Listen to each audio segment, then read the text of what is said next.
recevoir chez moi et merci de me recevoir chez vous. La voyance. La voyance, qu'est-ce que la voyance? Eh bien, la voyance, c'est l'art de deviner l'avenir. Au lieu de voyance, moi, je préfère le mot art divinatoire. Pourquoi? Parce que dans art divinatoire, il y a le mot artiste. Et que fait un artiste? Eh bien, il interprète. Et que fait un voyant? Il interprète. Alors, il interprète avec des supports, avec des mancies. Que veut dire le mot mancie? Eh bien, réfléchissons un petit peu. Cartomancie, astragalomancie, chiromancie, chiro la main, cartomancie, deviner à travers un jeu de cartes. Donc, une mancie, c'est une façon de faire. Et aujourd'hui, nous allons ensemble apprendre à se servir de toutes ces mancies. Et nous allons commencer tout de suite par une mancie donc qui me tient à cœur parce que son histoire, vous allez voir, est très belle. C'est l'astragalomancie. L'astragalomancie se pratique avec ce petit os, l'os de l'astragale. Cet os qui fait poulie entre le tibia et le péroné. Cette mancie est née du temps des galères. C'est un très mauvais souvenir. Alors, les galériens portaient ces menottes. C'est simplement du chanvre où sont enserrés ces osselets. C'était comme ceci, placé sur les poignets des galériens. Et quand les galériens n'avançaient pas assez vite, on serrait. Bien sûr, des petits os tombaient. Et là, on faisait des vœux. Alors, s'il tombait sur le dos, comme celui-ci, eh bien, on pouvait s'en sortir. Si l'os tombait sur le creux, on disait qu'on est au fond, dans le trou, au fond, on s'en sortira jamais. Si l'os tombe sur le S, ici, il fallait reposer la question, on n'était pas très sûr. Et puis, si ça tombait sur le I, eh bien, il y avait impossibilité totale à ce que le vœu se réalise. Alors, c'est né des galères, on a oublié les galères, nous avons joué tous aux osselets, bien sûr, c'était un jeu d'enfant, et maintenant c'est devenu une mancie. Alors avec François ici, nous allons vous apprendre, nous allons pratiquer ensemble cette mancie, l'astragalomancie. François, s'il te plaît, veux-tu choisir 3 osselets? Vous allez choisir 3 osselets. Vous prenez des osselets comme ça. Bien sûr, ces osselets, vous les demandez à votre boucher, vous les nettoyez et vous les laissez sécher. Alors, François vient de prendre 3 osselets, comme vous allez le faire, comme ça, et vous allez les tenir dans votre main afin de les magnétiser un peu. Vous vous concentrez bien, vous regardez vos mains, et quand vous le désirez, quand vous le sentez, eh bien là, vous ouvrez vos mains comme ceci. Ici, les 3 osselets sont tombés sur le creux. Ça veut dire que le vœu que vous avez fait, eh bien, est impossible en ce moment. Voilà, les 3 osselets ont parlé. Nous allons refaire. Bien sûr, ces osselets, vous les laissez de côté, vous les enlevez. François, il faut rechoisir 3 osselets, s'il vous plaît. Et vous recommencez comme ça. Pour répondre avec bien sûr, à ce moment-là, il faut changer de question. La réponse a été donnée. Une deuxième question, vous pensez très fort à votre question. Et maintenant, quand vous le sentez, vous ouvrez les osselets. Si un osselet tombe, on l'enlève, c'est fini. Là, il est tombé sur le creux, ça va déjà mieux parce qu'il y a un S. Un S, il veut dire qu'il faut reposer la question. Alors nous allons recommencer comme ceci. S'il vous plaît, on recommence, François, une 3e fois. On choisit 3 osselets. Voilà. On les magnétise, on se concentre. Et quand vous le désirez, vous ouvrez. Alors, vous avez vu qu'il y a 2 dos, un creux. C'est-à-dire qu'il y a 2 chances sur 3 pour que votre vœu se réalise. Bien sûr, j'aurais préféré qu'il y ait 3 dos pour que votre vœu se réalise entièrement. Le pendule, c'est ce petit objet métallique, en bois, en cristal, avec une chaînette au bout. Le pendule sera le catalyseur de votre énergie. Il va capter votre énergie et c'est cette énergie qui le fera tourner à gauche, à droite, en bas et en haut. Alors, le pendule, il faut le magnétiser. Et je parle toujours de magnétiser vos objets de mancie. Alors, le pendule, il faut l'avoir sur soi. le pendule ne se prête pas, il est à soi pour toujours.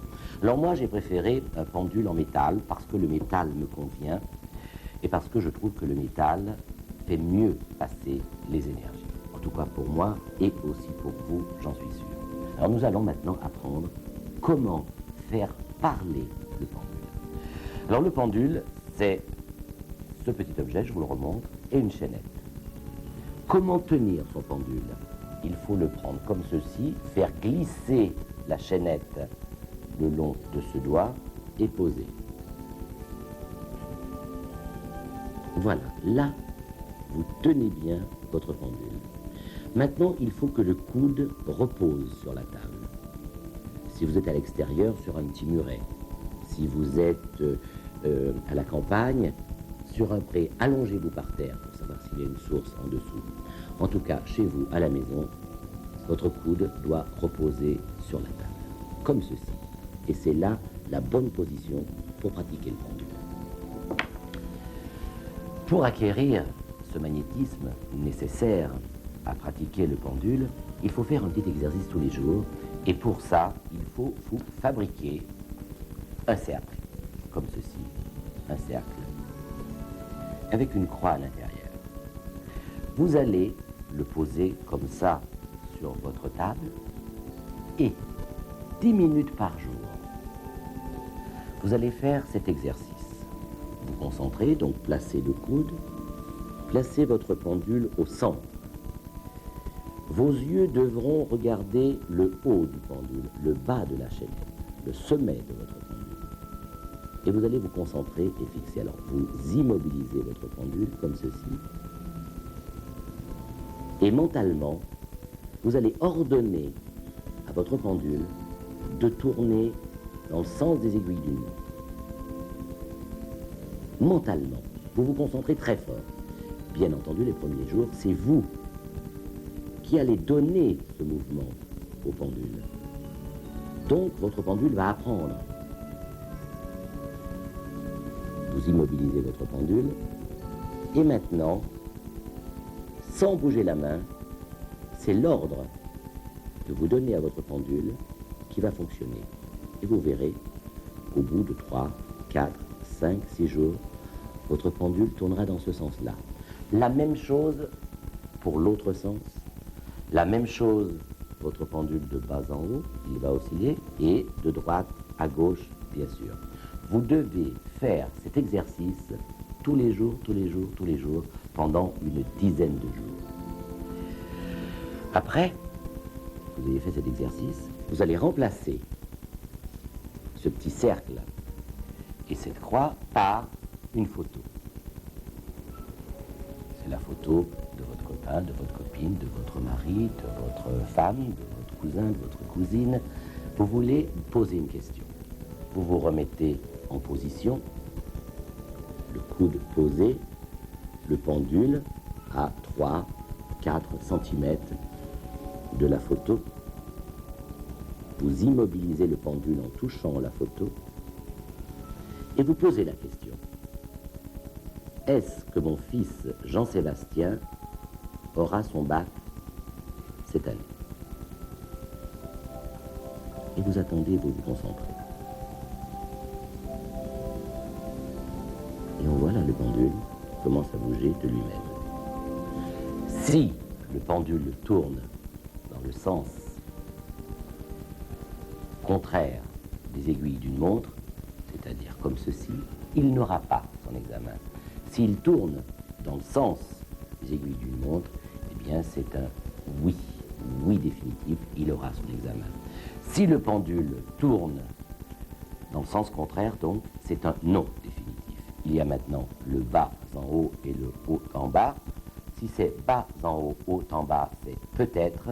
Et si c'est de droite à gauche à droite, c'est question à revoir, c'est-à-dire vous n'êtes pas en mesure de pratiquer le pendule à l'instant où vous le faites. Alors, vous laissez votre pendule de côté et puis vous recommencez, tout simplement. Alors bien sûr, le pendule ne se pratique pas comme ça que sur une photo. Vous pouvez le pratiquer sur votre propre main, c'est-à-dire que la position va être celle-ci. Et là, vous allez poser des questions pour vous. Est-ce Est-ce que je vais gagner au loto, par exemple? Est-ce que je vais obtenir la maison de mes rêves? Et là, vous allez poser vos questions tous les jours, autant que vous le voulez. Bien sûr, si vous voulez gagner au loto, peut-être, vous allez poser des questions. Est-ce que le 7 est le chiffre qu'il faut que je joue maintenant? Est-ce que c'est le 14? Est-ce que c'est le 49? Est-ce que c'est le 3? Et là, vous allez passer tous les chiffres en revue, et là, vous allez pouvoir faire une grille du loto. Pour bien apprendre le pendule, moi, j'ai écrit une méthode. Comment faire parler le pendule? Sur cette méthode, tout vous est expliqué. Simplement, vous m'écrivez, vous allez trouver l'adresse en fin de cassette, et je vous indiquerai où trouver cette méthode. J'ai retrouvé cette Mancie, la Mancie dans le sable, la voyance dans le sable, je l'ai retrouvée à la Caraïbe. D'ailleurs, à la Caraïbe, aujourd'hui, on pratique toujours cette Mancie dans le sable. Alors nous allons là recréer la plage, parce que cette Mancie se fait bien sûr au bord de la plage. Alors nous n'avons pas de plage, mais nous avons le sable. On va demander à François de nous apporter le sable, voilà. Alors ce sable est volcanique, bien sûr, il nous vient d'un petit village, d'une petite commune de la Martinique, du Carbet, où là, le sable convient bien parce qu'il est volcanique. Alors François, on va recréer, on va faire la plage ici, maintenant, en direct. Voilà. Recréer la plage comme ceci. Alors vous vous imaginez sur la plage,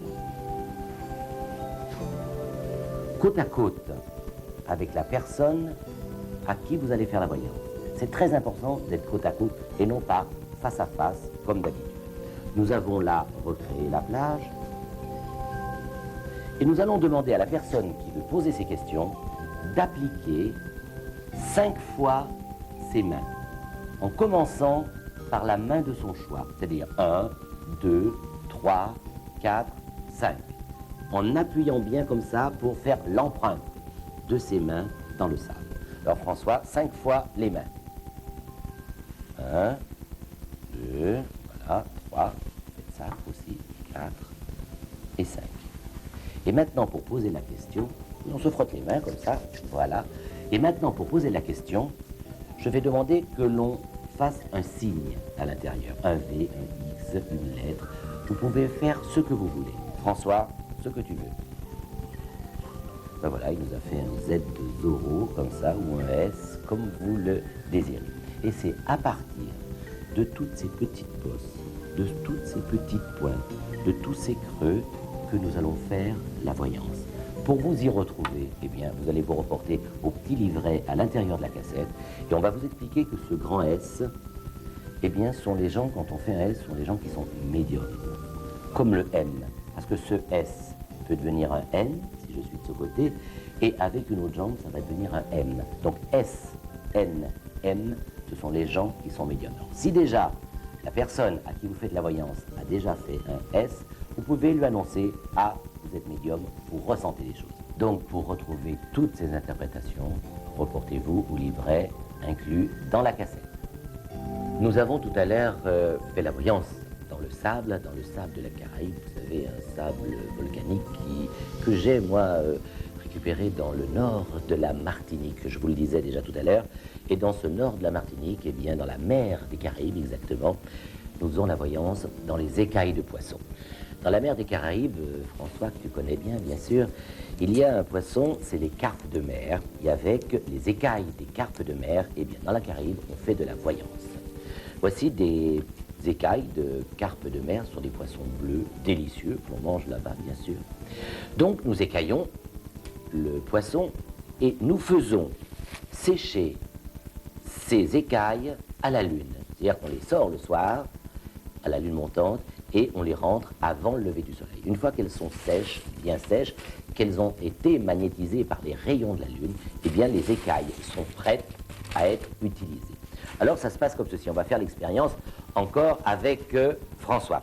François, voilà, alors vous avez vos écailles ici, et on va jeter 3 poignées d'écailles sur la table. Allons-y, 3 poignées, comme ça, 3 bonnes poignées, on y va, voilà, 3 bonnes poignées, là les grandes mains, François. Voilà, et vous lancez 3 poignées. Et maintenant, on va regarder, bien sûr, toutes ces formes, toutes ces écailles. Ici, on voit qu'il y a le S, mais ce S forme un oiseau, comme un animal, comme une poule, on le voit très bien. Ici, quand une écaille est dans le creux extérieur, c'est-à-dire posée comme ceci, ça représente toujours les astres. Donc là, ça représente le soleil brille sur l'oiseau. Alors si vous vous reportez au petit lexique que vous avez à l'intérieur de votre cassette, eh bien, vous allez comprendre ce que veut dire l'oiseau, ce que veut dire le soleil, et vous allez en trouver la synthèse. Ici, on trouve là comme un homme qui marcherait, on voit bien les deux jambes ici, là, la tête, le visage. C'est un homme qui travaille, il a quelque chose à la main, là, qui descend. C'est un homme qui travaille. Donc on pourrait dire, si vous avez vu ce que je ne vais pas vous le dire, ce que représente l'oiseau, mais en tout cas c'est toujours presque du bonheur. Le soleil, l'oiseau, l'homme, et là, disons, un chemin et un chemin qui part. Alors, l'interprétation se fait à partir de ceci. Si vous n'avez pas des écailles de carte de mer, on peut tout à fait. Alors, important, on doit chaque fois jeter toutes les écailles. Alors on fait comme ça, on les jette, il n'y a aucun problème, et on va se servir des écailles de nos poissons ici qu'on trouve dans nos rivières. Là, ce sont des petites truites, je les ai faites sécher, les écailles, vous les voyez, sont bien plus petites. Alors, s'il te plaît François, 3 bonnes poignées, faut pas être chiche comme ça. Voilà, 2 et 3. Voilà. Et comme là, c'est plus fin, c'est plus resserré, on va demander à François de faire un dessin. Vous vous souvenez, on l'a fait la même chose dans le sable. Et maintenant, voilà, c'est formé, le destin est à l'intérieur. À vous de vous reporter à votre petit lexique. Nous sommes toujours installés au salon avec François. Maintenant, pour la ciromancie, c'est-à-dire la voyance dans la cire de bougie. Cette voyance, on la trouvait beaucoup au Moyen-Âge. On s'éclairait avec des bougies, mais les bougies étaient en suif et donc coulaient énormément. Et donc, dès que ça coulait, ça formait des petits tas de cire. Et de ces petits tas de cire, eh bien, on en sortait des voyances. On l'a aussi beaucoup retrouvé à la cour, Louis XIV, Louis XV, Louis XVI. Pratiquaient eux-mêmes, mais se faisaient pratiquer la cire de bougie. Pourquoi? Parce que tout était éclairé à la chandelle, et bien sûr, les chandelles coulaient, et l'amas de cire au pied des chandeliers, et bien là, on faisait des vœux. Tiens, nous aurons un courtisan, etc., etc., etc., etc. On la trouve encore aujourd'hui en France, et je connais des voyants qui pratiquent journellement cette mancie. C'est pour ça que j'ai tenu à vous la présenter. Alors, il faut bien sûr des bougies larges, comme vous en avez ici, et puis de l'eau magnétisée. Je vous ai expliqué comment on magnétisait les objets de mancie, les supports de mancie, et l'eau, c'est tout simple. Il faut de l'eau de pluie que vous avez récupérée sur votre balcon. Si vous n'avez pas d'eau de pluie, eh bien, vous prenez de l'eau de source, tout simplement, et pour la magnétiser, vous la mettez comme ça dans un saladier, dans un grand verre, comme ceci, puis vous appliquez vos mains, et vous regardez le centre de cette eau et vous vous concentrez pendant au moins 5 à 7 minutes. Votre eau est magnétisée et maintenant nous pouvons faire la voyance dans la cire de bougie. Alors on a allumé bien sûr les bougies par avance pour avoir de la cire et avec François on va faire une expérience. Alors par question il faut choisir une bougie. C'est-à-dire qu'on ne pose pas plusieurs questions avec la même bougie. C'est pour cela qu'il faut beaucoup de bougies éclairées autour. Alors François, veux-tu choisir une bougie? Tu penses à une question dans ta tête, tu penses très fort.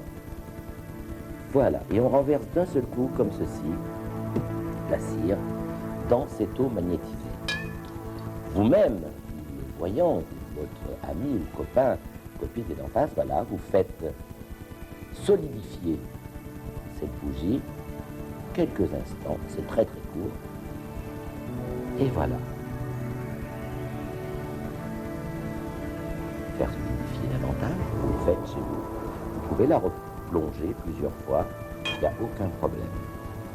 Et voilà le sujet, et c'est à partir de ce sujet que la voyance pourra être exécutée. Alors moi je vous en ai préparé bien sûr, parce que chaque fois, on ne va pas faire la voyance avec François. Moi, je vous en ai présenté, préparé, les voilà. Donc, ça peut donner ça. si on peut reconnaître. Ça peut donner ça. Ça peut donner ça. Voilà. Un grand point d'interrogation. Ça peut donner ça. Avec un beau visage de femme. Avec là l'anneau. C'est sûrement quelqu'un qui se mariera officiellement. Cet anneau. Voilà. Il y en a des étranges. Et là, vous les garderez et vous reprendrez, bien sûr, avec l'explication qui est dans votre cassette. Eh bien, avec l'explication, vous allez pouvoir faire votre voyance vous-même. La déomancie, c'est la voyance à l'aide de dés. Déomancie, les dés. Des dés tout à fait classiques, 1, 2, 3, 4, 5, 6, avec un tapis que vous allez vous fabriquer. Je vais vous en parler dans quelques instants. J'aime bien cette mancie parce qu'on peut la pratiquer comme ça tous les matins pour connaître un petit peu l'ambiance de votre journée. Alors vous allez vous fabriquer un plateau comme ceci, sur un tissu, sur du bois, comme ça, et ce plateau représente les maisons astrales. Alors on a partagé ce plateau en 12 tranches. La première tranche va représenter le futur, la deuxième l'argent, la troisième le voyage, la quatrième la maison, la cinquième les projets, la sixième la santé, la septième les amours, la huitième les héritages, la neuvième l'esprit et les autres, la dixième c'est la maison du travail, la onzième les amis et la douzième, attention, les ennemis. Les dés sont numérotés, vous le savez, de 1 à 6. Si vous lancez un dé comme ceci, il va tomber 3, c'est votre futur, c'est votre projet. 3, c'est le milieu, donc le projet sera moyen pour la journée, bien sûr. Et on se pose la question. On se dit, par exemple, tiens, est-ce que mon patron va m'augmenter? Ça tombe pile sur argent. On parlait d'argent. Mon patron va-t-il m'augmenter? Mais c'est le chiffre 1.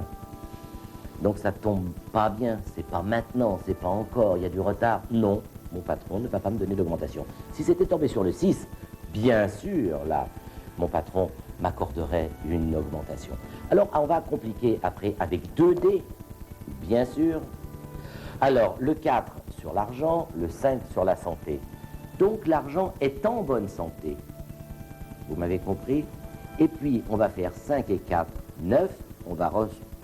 On va se retrouver sur le 9. Le 9, c'est l'esprit, c'est la pensée. Donc, votre argent est en bonne santé si vous le pensez bien. C'est tout simple. On va après prendre 3 dés et on fera exactement la même chose en se posant une question. On fera l'addition. Là, il y a des 5 sur les ennemis et les amis. Donc, les ennemis et les amis, là, vont se confronter. Tout va rentrer dans l'ordre, 5 et 5. Et alors, le futur, ici, c'est le 6. C'est extraordinaire. La voyance dans le sel. Bien sûr, il vous faut du sel d'Hydro, du sel de mer, bien sûr, que l'on trouve dans toutes les épiceries. Et pour magnétiser ce sel, eh bien, vous allez faire comme ceci. Vous avez vu plusieurs fois déjà comment on magnétise tous ces supports de mancie.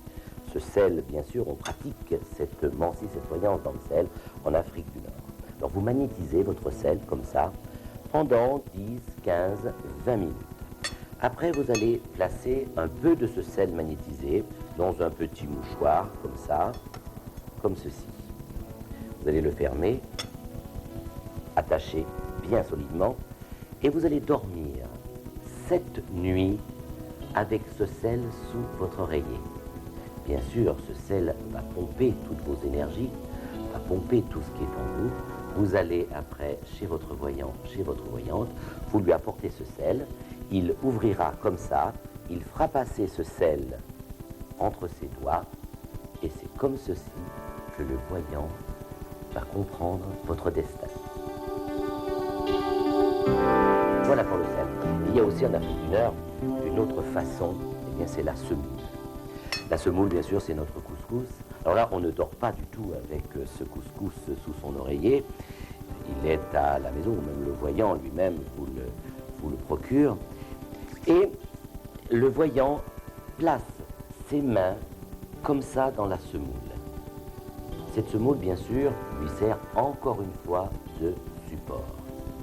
Il va se mettre en auto-hypnose, c'est-à-dire qu'il va s'endormir très lentement. C'est un demi-sommeil. Et pendant qu'il dormira, eh bien, il parlera. Qu'est-ce qu'il vous racontera? Il vous racontera votre vie future. C'est la voyance dans la semoule. Les orientaux pratiquent une mancie que vous connaissez bien. Le marc de café, on l'appelle la café d'eau mancie. On retrouve café, mancie, café d'eau, mancie.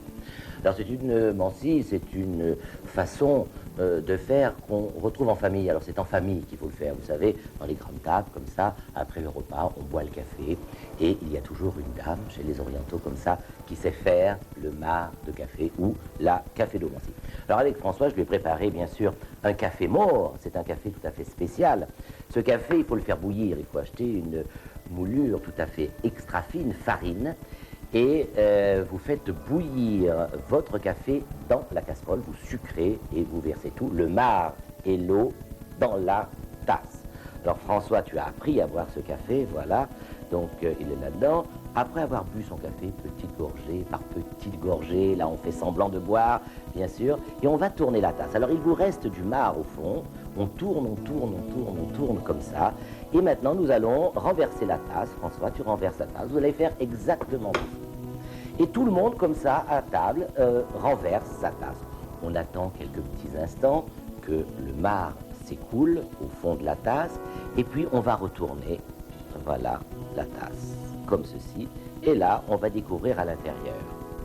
Alors moi, je vous en ai préparé, ça c'est le destin de François, je ne vais pas vous lire le destin de François, on va le laisser de côté, mais moi, pour vous, j'en ai préparé spécialement, on va les découvrir ensemble. Première tasse, voilà, que je découvre avec vous, hein, puisqu'on les a renversées tout à l'heure. Regardez ce que ça forme à l'intérieur. Moi, j'y vois déjà un homme en marche. Ça pourrait vous représenter. Et puis autour de cet homme, c'est très noir, hein, c'est très sombre. Donc dans le café, on dit que quand c'est très sombre autour, ça veut dire qu'il faut s'en échapper. Et là, on voit un homme, un être humain, une femme, en train de s'échapper d'un trou noir, de sortir du tunnel. Donc c'est ce que ça voudrait dire. Mais vous avez aussi là le petit lexique dans votre cassette qui va vous donner toutes les explications. On va en retourner une autre, si vous le voulez bien, pour essayer de mieux comprendre. Il faut lire à partir de la queue de la tasse et lire tout le tour, comme ça. Hein. Là, je vais vous montrer qu'un exemple. Vous allez bien sûr vous reporter à votre petit lexique que vous avez dans votre cassette. Alors ici, on voit à l'intérieur, au milieu, on regarde d'abord le milieu, l'intérieur, le fond. Le fond, là, moi, j'y trouve un animal, comme un taureau, comme une vache, là, qui est en train de se débattre. Vous allez regarder ce que sont les animaux dans votre petit lexique. Hein. Je ne vais pas tout vous dévoiler maintenant. Et puis, on tourne la tasse, comme ceci. On tourne la tasse et on va découvrir tout autour de la tasse, eh bien, des sujets, des personnages, un pont, peut-être un oiseau, peut-être une prison, peut-être une fenêtre, peut-être une maison. Vous allez découvrir tout ça dans votre tasse. On va regarder maintenant une troisième tasse.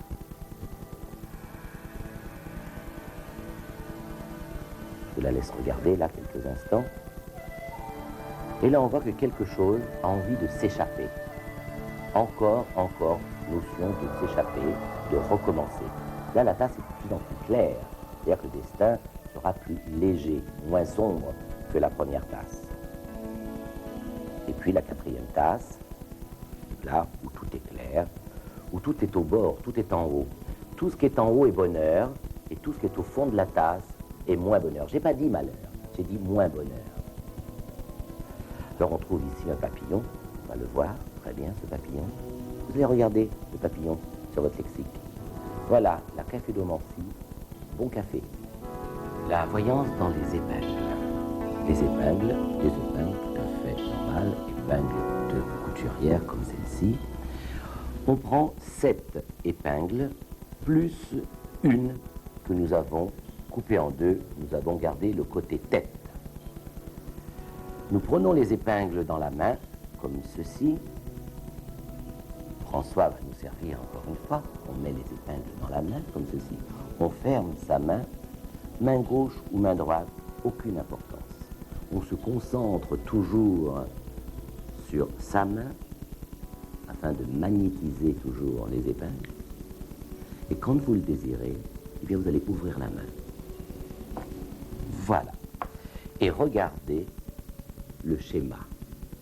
Il y a des triangles, il y a des épingles qui sont tournées d'un côté, d'autres d'un autre, les têtes sont en haut, les têtes sont en bas.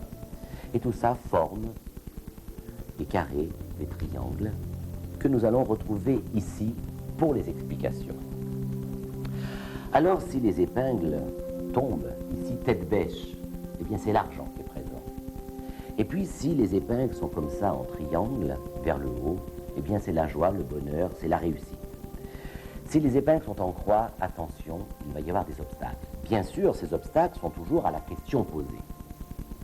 Et puis, cette petite épingle au milieu, là, qui reste, eh bien, ça vous représente. Nous allons revenir au premier jet, c'est-à-dire aux premières épingles, et là, nous allons remplacer les épingles avec les allumettes. C'est exactement la même chose. Là, ici, les allumettes ont été jetées et représentent, ce grand carré représente la maison. La maison est enfermée dans quoi? Dans deux allumettes, tête bêche, comme j'ai expliqué tout à l'heure. Donc, la maison, et j'ai dit que ça représentait l'argent, donc la maison et l'argent ont quelque chose à voir dans ce jet. Donc, il n'y a pas de problème, puisque ici, vous avez l'allumette protectrice, vous l'apprendrez tout à l'heure, je vais vous le dire comment, l'allumette protectrice, donc maison, argent, vous à côté et la protection. Donc, une réussite d'argent dans votre maison. Pour apprendre, bien sûr, toutes ces positions d'allumettes ou d'épingles, des schémas que vous retrouverez à l'intérieur de la cassette dans un petit livret spécialement édité pour ça. Pour finir, une recette de ma grand-mère. Comment, avant l'échographie, reconnaître qu'une femme enceinte attendait un petit garçon ou une petite fille? Eh bien, la réponse est dans l'œuf, avec le blanc d'œuf. Alors, on pratiquait de la façon suivante. On attendait, bien sûr, que la femme enceinte ait 2 mois. Et puis, la femme enceinte prend un œuf. Elle le casse, comme ceci. Elle sépare le blanc du jaune. Elle met le blanc dans ce verre plein d'eau, bien sûr, comme ceci. Et le jaune, on le jette, c'est terminé. L'eau, bien sûr, c'est de l'eau de pluie. L'eau a été magnétisée, comme je vous l'ai expliqué tout au long de ces séances. L'œuf est à l'intérieur. On va poser cet œuf dans l'eau magnétisée sur la table de nuit de la femme enceinte. On va recouvrir d'un linge pour que la poussière n'entre pas à l'intérieur et on va attendre 9 jours. Et 9 jours après, regardez ce qu'il se passe. Le blanc d'œuf a monté. Il s'est formé un petit fœtus. Si c'est une petite fille, il n'y a pas de cordon. Et si c'est un petit garçon, il y a un cordon. Voilà. Bien maintenant, à vos bougies, à vos écailles, à votre sable, à vos osselets. Bon travail, à très bientôt. Justement, la prochaine fois, un spécial chiromancie. Ligne de la main, ligne de chance, ligne de cœur, ligne d'amour, ligne de fortune. Alors, à très bientôt pour cette nouvelle cassette sur la chiromancie.